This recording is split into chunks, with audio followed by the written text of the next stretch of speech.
Hey, it's Coach Anderson here again, Mississippi Public Broadcasting Online U.S. History from 1877 to present. Today we're going to pick up with Lesson 2, the Spanish-American War on imperialism, how the United States of America, of course, shifts in the late 1890s, of course, and becomes an imperialist nation. The United States of America, as we found out in the last lesson, we were a little bit late to the race when it came to imperialism or colony building around the world. But one of the things that's going to jumpstart the United States of America in terms of our imperialist quest and make us a great power in the rest of the world is going to be the Spanish-American War. So with that, we're going to pick up today. If you have a journal, go ahead and take your journal out and write down the various questions that you may see in terms of learning focus and unit focus, and then also any vocabulary that you might see. Today, we're going to look at the unit focus question, and once again, the unit focus question is not a question that we're going to answer today, but it's a question that we'll answer, of course, at the end of the unit. What we want you to do, of course, is write the question down, of course, and make some notes as you go so that when we get to the end of it, that you're able, of course, to answer that particular question. The unit focus question says, why did nations around the world, including the United States of America, seek to gain colonies around the world? With that, we're going to move on to today's Do Now activity. And once again, you're going to see that over the next few days or a few lessons when we do these Do Nows, it's going to be a lot of primary source material. It's going to be some things that require you to read a little bit and then give a response based on what you've read. It says, read the quote made by President William McKinley and reflect. Give your analysis of what he means, and you can cite any evidence or bias or American superiority. It says his quote was, when I next realized that the Philippines had dropped into our laps, I confess I did not know what to do with them. I sought counsel from all sides, Democrats as well as Republicans, but got a little help. And one night late, it came to me this way. I don't know how it was, but it came that we could not give them back to Spain, that would be cowardly and dishonorable, that we could not turn them over to France and Germany, our commercial rivals in the Orient, that would be bad business and discreditable. 3, we could not leave them to themselves. They were unfit for self-government, and they would soon have anarchy and misrule over their worse than Spain's was. And 4, that there was nothing left for us to do but to take them all, and to educate the Filipinos and uplift and civilize and Christianize them. And by God's grace, do the very best we could by them as our fellow men for whom Christ also died. So when we look at this particular, quote by McKinley, President McKinley, what it basically does is it goes back and gives you all the justifications for the United States of America, of course, getting involved in imperialism. And at the very heart of it, it talks about, and we're talking about reflect in terms of whether or not you can see any elements of superiority.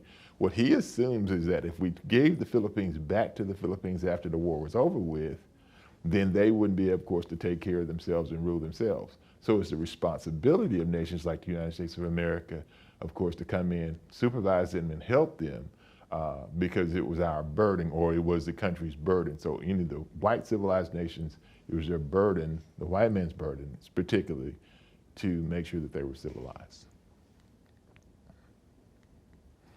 Vocabulary. Here are the vocabulary words that we'll have for unit, for lesson 2. If you see these words throughout the lesson, we'll try to make some note of them when we see them. But if for whatever reason we have one that we don't go over, of course, you can go ahead, of course, and look at it yourself and put that definition, of course, in your journal. The lesson focus questions, we have 3 lesson focus questions that we're going to concentrate on. What factors caused the Spanish-American War? What made the Spanish-American War unique in American military history to that point? And trace the United States actions that led to its early colonial empire.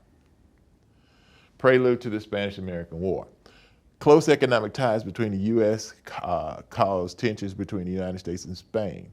The U.S. Monroe Doctrine, created in 1823, gave the United States a claim to support nations in the Western Hemisphere. In other words, the United States of America was the largest nation, of course, in the Western Hemisphere, which would include Canada, North America, of course, with the United States, and then South America and Central America.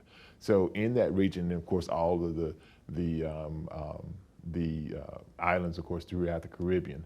So when you look at the Western Hemisphere, the United States of America in 1823 created the Monroe Doctrine. What it basically said is the United States of America could intervene and help any nation, of course, in our sphere of influence or in the Western Hemisphere and protect them from outside interference. The only problem is in 1823, the United States of America could barely it couldn't do a whole lot to defend itself. So it couldn't, go up against the powers, of course, of England and Spain and some of those nations. So the Monroe Doctrine, in essence, in 1823 was just an empty threat. In 1895, the Cuban War of Independence. In 1895, the U.S. declared neutrality. The rebellion failed, but the Cuban rebels, of course, were able to seize control of Eastern Cuba and create the Republic of Cuba in 1895. In other words, the United States of America and the Monroe Doctrine could intervene, of course, in Cuba against the Spanish. But once again, we weren't in a position where we could intervene against the Spanish and be successful. Even though we had the Monroe Doctrine, gave us the justification to get involved, of course, between the Spanish and the Cubans. We were reluctant to do that because we weren't in a position militarily that we thought that we could have a successful outcome against the Spanish. American public opinion is swayed. Now, we told you in 1895, when the Cuban War for Independence, of course, started against Spain, the United States of America could intervene, of course, by using the Monroe Doctrine, but we failed to. And the reason why we failed to intervene, of course, is because of the fact that a lot of people didn't think that we could win. Well, we're going to find that that's going to start to change a little bit, of course. Now, we've already started constructing the Great White Fleet, so we're putting ourselves in a position militarily that at some point we might be able to step in, of course, and provide Cuba, of course, with some help. But we're reluctant, of course, to go to war, of course, against Spain, because at that time, Spain is one of the greatest nations in the world and has one of the largest and most powerful navies in the world. So it would be kind of foolish in the minds of a lot of Americans that we should get involved in trying to do anything, of course, to anger Spain. American public support for Cuban independence changed, though, in the late 1890s, in like 1897 or so. And the reason why it changed is because of the efforts of two people. One, a newspaper magnate by the name of William Randolph Hearst, and the other one, Joseph Pulitzer. And what they engaged in something called yellow journalism. And basically what they did is they wrote exaggerated stories about what was happening in Cuba so that they could sell newspapers, but also sway American public opinion to the point that we started to think, well, maybe we should go and intervene and help the Cubans out because they were being massacred, on the shores of Cuba in the Western Hemisphere, where the United States of America has the Monroe Doctrine, but we're not living up to our responsibility of helping out when we should be. So because of Hearst and Pulitzer, we're going to find that this is going to be a situation where public opinion is going to start swinging over to do what we can, of course, to maybe possibly even intervene against Spain. At this time, we will pause and allow students to access the video on yellow journalism in the video description. The video gives great insight on how the actions of two men, William Randolph Hearst and Joseph Pulitzer, their actions led to the United States of America involvement in the Spanish-American War, and inadvertently making the United States of America a world power. At this time, access the video, enjoy the video, and we'll see you on the other side.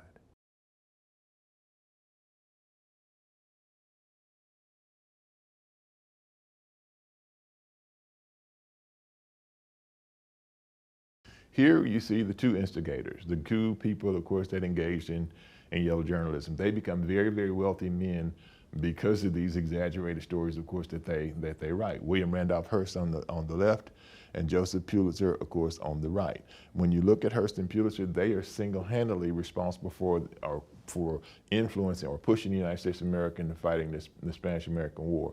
And one of the good things that comes out of it, when the United States of America will be successful, but because of that success, we're going to find that imperialism and colony building, of course, is going to be pushed to the forefront. And now we've got to figure out, if we're going to have these colonies, what do we do with them? Here's a picture of the Pulitzer Prize. You've probably heard of that before. The Pulitzer Prize, of course, is given in terms of any number of different categories. One of the ones that most people, of course, are most familiar with is the Nobel Peace Prize. So when you look at the Pulitzer Prize, it's given for journalists and what they've done over a year's time frame. On the front of it, you see our America's Da Vinci, I guess you could say, is Benjamin Franklin. Civil War in Cuba. So we have war. Now, we're going to have war. It's just a matter of time now, because one of the things that happens is we start hearing about these stories about Butcher Weyler. He's a Spanish general that's sent to Cuba in 1895. And when he's put there, he's sent there, of course, to put the Cuban rebels back in their place. And so we're going to hear about all these stories about how he's mistreating the Cubans, of course, that are in Cuba, and the United States is going to be in America's papers, and we're going to start seeing this as a sign or call to action that we should do something, of course, in this country, of course, to defend Cuba. Remember the Monroe Doctrine. We're in a position where we have a justification by using the Monroe Doctrine. Now it's just a question of what we need to do the right thing. At least that's what a lot of people, of course, think. In 1897, President McKinley tried to prevent the U.S. from having to intervene by asking the Spanish government to allow the U.S. to negotiate a peace treaty between the Cuban rebels and the Spanish government. Well, the Spanish government was willing, of course, to negotiate. The Cuban rebels, on the other hand, were reluctant to negotiate. What they wanted, of course, was they wanted Butcher Wilder, Valeriano Wilder removed, but once again, the Cuban rebels refused the terms because I guess in their minds, they kind of felt like the United States of America at some point, of course, would kind of intervene and step in. Here's a picture of Valeriano Wilder. He was sent to Cuba, of course, to put down the unrest there. Because of some of his tactics, he was given the nickname of the Butcher by Hearst and Pulitzer when they wrote these various stories, of course, in the New York papers. Remember the Maine. Well, on February 15, 1898, the USS Maine was a battleship that was sent to Cuba, of course, by the United States of America to protect American interests in Cuba, and it exploded. To this day, we don't know specifically what happened that caused it to explode, but Hearst and Pulitzer, of course, heard about the blowing up or the explosion or the sinking of the Maine, of course, and then, of course, they gave Spain, of course, credit for it. And here we go now. So once again, because of false stories, we don't really know what happened with the Maine. We do know that it exploded. We knew that Americans on board, of course, died. But because of the, writings, the journalism, of course, of Hearst and Pulitzer, we give the Spanish credit for it. And because of jingoism or the belief in aggressive nationalism, a lot of people around the United States of America start saying, war, war, war. They want war, of course, with Spain now. And so on April 24th, a couple of months after the sinking of the Maine in 1898, the U.S. declares war on Spain. Here's a cartoon, and we have yellow journalism. Joseph Pulitzer, of course, was the editor and the owner of the New York World. And he's the guy, of course, that you see, sticking his nose through the paper here, and that's President William McKinley. And basically that's the idea that was behind these yellow journalists. They stuck their nose, of course, into everything. And basically when there was no story, they just created one.